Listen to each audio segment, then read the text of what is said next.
Good morning, Ibu Natasha. Perkenalkan, my name is Yuka and I'm gonna be your moderator for today. Ibu Natasha, mungkin boleh perkenalan diri dulu? Okay, good morning Yuka, good morning everyone. Saya Natasha Kusmawardani, dosen dari Hubungan Internasional Presiden University. Oke Ibu, apakah kami boleh diceritakan Ibu mengenai perjalanan Ibu sebelum menjadi dosen di Presiden University? Oke, untuk perjalanan saya sebelum menjadi dosen Presiden University, tentu saja saya menjalani pendidikan kuliah dulu di University of Auckland, New Zealand dengan jurusan International Relations, tepatnya International Relations and Human Rights. Saya juga sempat bekerja di advertising company ya, di company terlebih dahulu, kemudian terjun ke dunia pendidikan karena ingin membangkitkan anak-anak muda Indonesia. Karena pada zaman saya saat itu untuk bisa ke luar negeri itu merupakan suatu privilege yang besar ya, dimana pada zaman saya mungkin sekolah yang seperti Presiden University yang menyediakan full English course itu masih belum ada gitu. Oh wow, Ibu mention tadi human rights and gender, environmental issue dan juga international law yang merupakan topik yang menjadi minat dari Ibu ya. Ibu mengapa minat di bidang ini, Bu? Apa yang menjadi alasan Ibu fokus ke bidang ini? Oke, kalau untuk kita membahas tentang environmental dan international law, pada saat ini kita mengetahui bahwa kita menghadapi permasalahan krisis iklim or climate crisis, ya, di mana kita dituntut untuk segera bisa mencapai net zero, if we can even sooner than 2050. Yeah. Why? Karena saat ini dunia kita atau bumi kita sedang menghadapi kesusahan yang teramat sangat, dimana karena kesalahan dari manusia dan bagaimana kita tidak bisa mengelola alam dengan baik, kita terancam menghadapi kepunahan, ya, dan itu akan juga mempengaruhi generasi muda yang akan datang. Nah, oleh karena itu saya menganggap isu ini sangat penting karena isu environmental itu sangat bersinggungan dengan human rights dan juga dari bersinggungan dengan hak-hak dari makhluk lainnya di bumi ini, termasuk dari hak-hak binatang ya, juga kehidupan seluruh kehidupan di bumi. Makanya saya merasa bahwa hubungan internasional itu sebenarnya cakupannya luas ya. Dari mulai kita membahas hukum internasional, kita bisa membahas tentang perjanjian-perjanjian tentang lingkungan, perjanjian human rights gitu ya. Dan juga isu-isu yang sebenarnya terlihat spesifik, tapi sebenarnya itu adalah isu global. Seperti yang saya bilang tentang climate crisis gitu. Nah, Ibu kan mention nih banyak dengan kegiatan Ibu. Apa Ibu boleh jelaskan, ada penelitiankah yang udah Ibu lakukan? Kalau penelitian sih ada ya pasti ya, karena kita dosen memang dituntut untuk memiliki suatu penelitian dan proyek sosial. Jadi kalau untuk penelitian, saya sudah melakukan penelitian dengan beberapa organisasi luar juga, tapi terkait dengan human rights di masa pandemi. Nah, untuk sekarang kita memang memiliki proyek sosial yang melibatkan pihak luar juga dengan mahasiswa Presiden University terkait dengan revitalisasi bank sampah. Nah, semoga proyek ini berjalan dengan lancar ya, karena kita masih ada beberapa bulan ke depan untuk terus memantau proyek, karena kita ingin bisa berhasil untuk merevitalisasi setidaknya satu waste bank dan akan terus berlanjut gitu. Oh wow.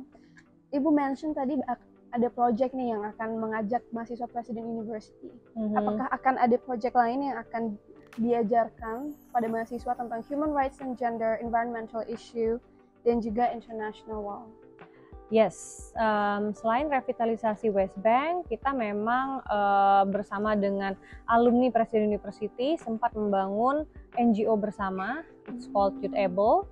Nah, di sini kita memang mengempower youth untuk bisa kembali mengempower youth lagi gitu. Jadi poinnya adalah youth to youth gitu kan.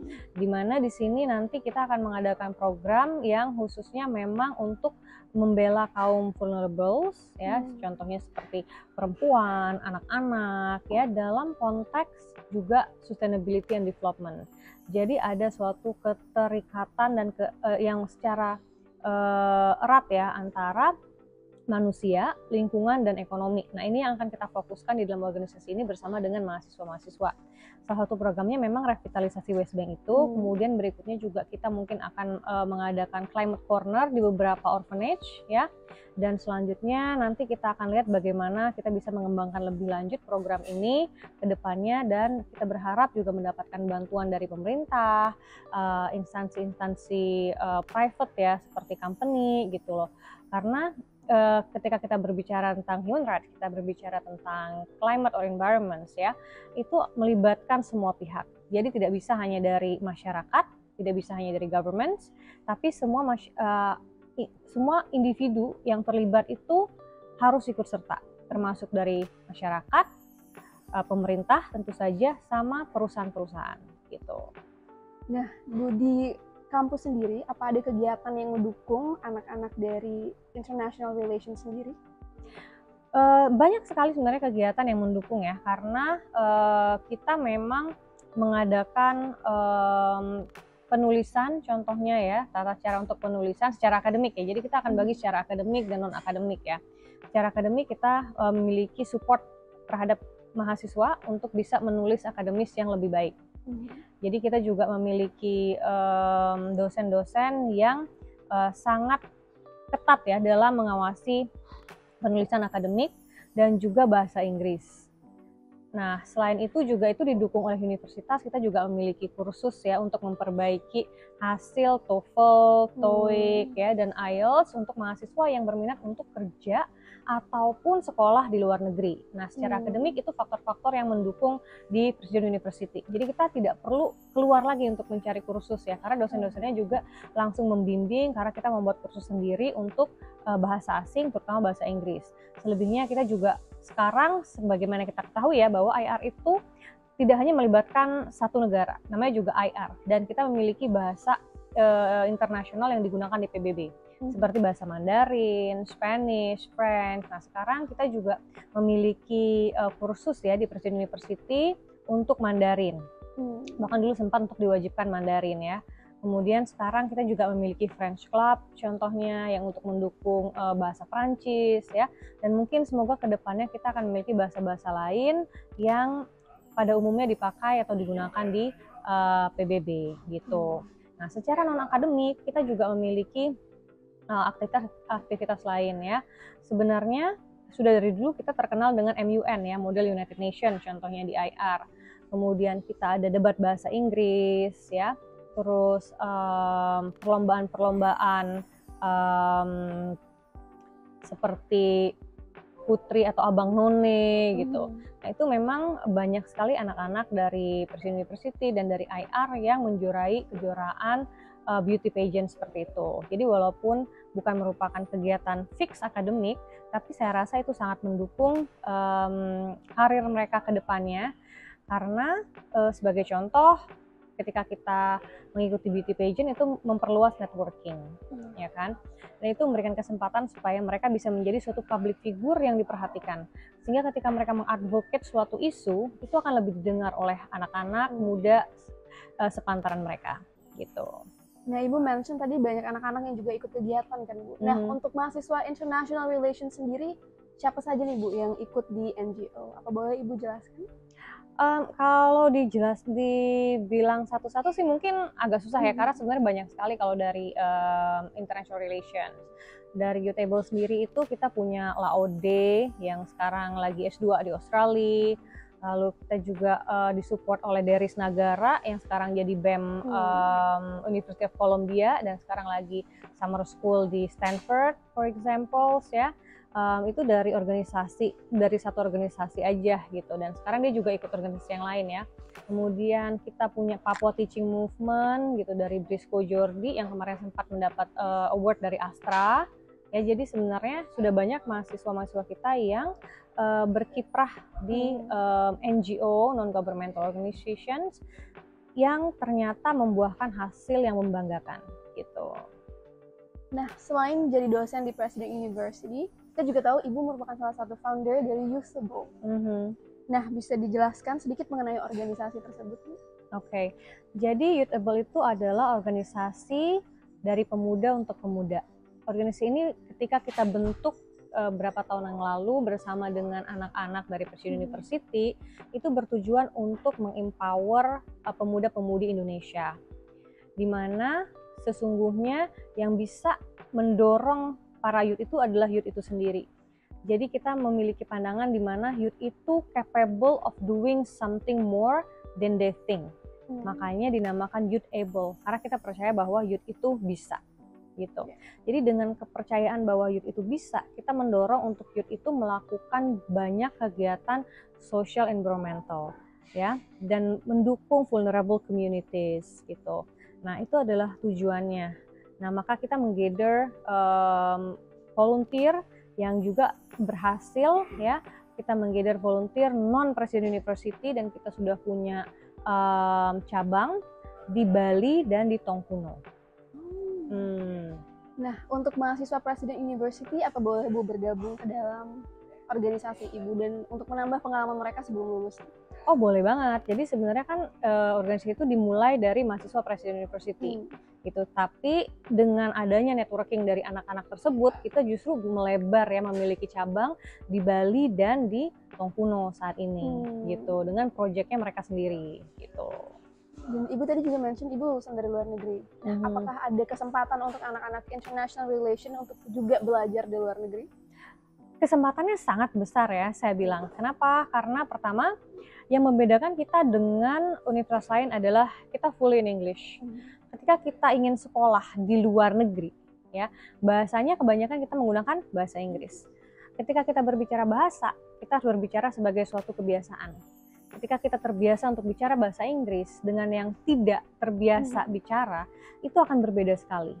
Jadi untuk secara kans, mahasiswa Presiden itu punya kans yang sangat besar sekali untuk bisa memiliki pendidikan di luar negeri, bahkan bekerja di luar negeri. Kenapa? Karena dari fluensi bicara saja itu sudah akan berbeda.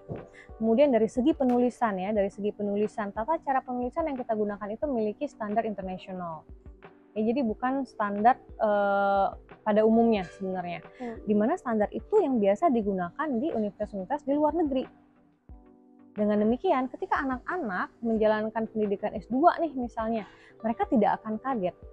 Mereka tidak perlu belajar dari awal untuk bisa menulis karya tulis ilmiah atau akademis di master degree. Sementara PR-nya, ketika dulu nih saya bandingkan ya, saya yang baru datang ke luar negeri dengan sistem pendidikan Indonesia, dengan tidak terbiasa menulis dengan bahasa Inggris, ya kan?